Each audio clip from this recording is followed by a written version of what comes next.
Bonjour et bienvenue à la rencontre du lundi. Aujourd'hui encore, je vous propose de cheminer dans l'évangile de Matthieu et plus particulièrement au chapitre 6.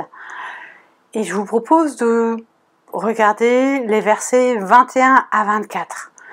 21, c'est le verset par lequel nous avions fini notre passage la semaine dernière.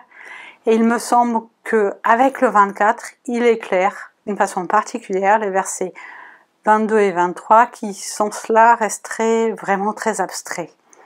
Découvrons ensemble ce passage. Car là où est ton trésor, là aussi sera ton cœur.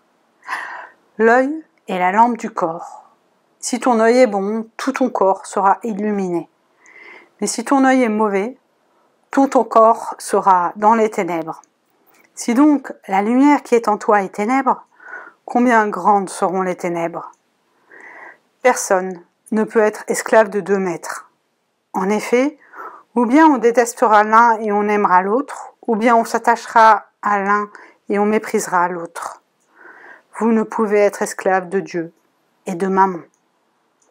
Mammon, c'est l'équivalent de l'argent. Et c'est effectivement un pouvoir temporel qui est particulièrement fort, nous le savons bien. Il y a quand même un côté très Star Wars dans ce passage, avec cette question de la lumière qui vient nous éclairer par le regard, un peu comme dans Star Wars précisément, l'étoile, c'est non pas un lieu de lumière, mais bien celui de la force obscure.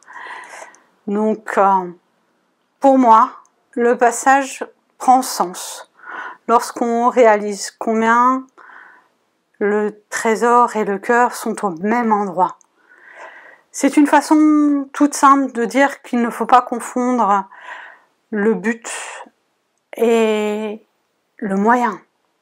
L'argent n'est pas impur en soi, mais si on l'adore, on se perd.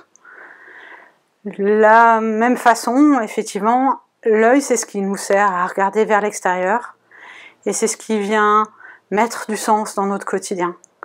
Mais si on se contente de cela et que l'on perd de vue notre relation avec Dieu, la façon dont celui-ci intervient dans nos vies, à ce moment-là, il y a tout lieu de craindre qu'effectivement, entre nous et Dieu, le lien se rompe et que ce soit l'obscurité qui règne en nous. Façon Star Wars, justement.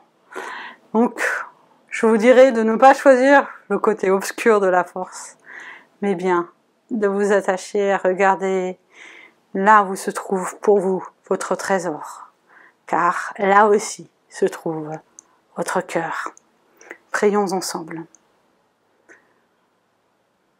Seigneur, je veux te remettre cette semaine qui s'ouvre pour chacun d'entre nous.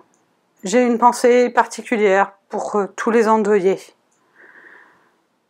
Prends soin d'eux, bénis-les, garde-les, fortifie-les, console-les.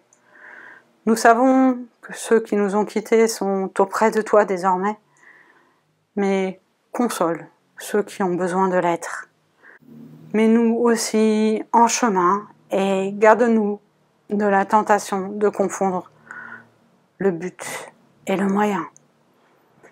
Permets-nous de marcher à ta suite, dans la ligne directe tracée par Jésus-Christ.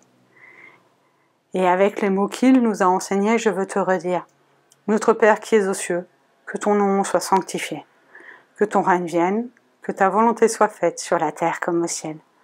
Donne-nous aujourd'hui notre pain de ce jour, pardonne-nous nos offenses, comme nous les pardonnons aussi à ceux qui nous ont offensés, et ne nous laisse pas entrer en tentation, mais délivre-nous du mal, car c'est à toi qu'appartiennent le règne, la puissance et la gloire, au siècle des siècles. Amen. Le Seigneur de toute force et de toute sagesse vous bénit et vous garde en cette semaine. À très bientôt.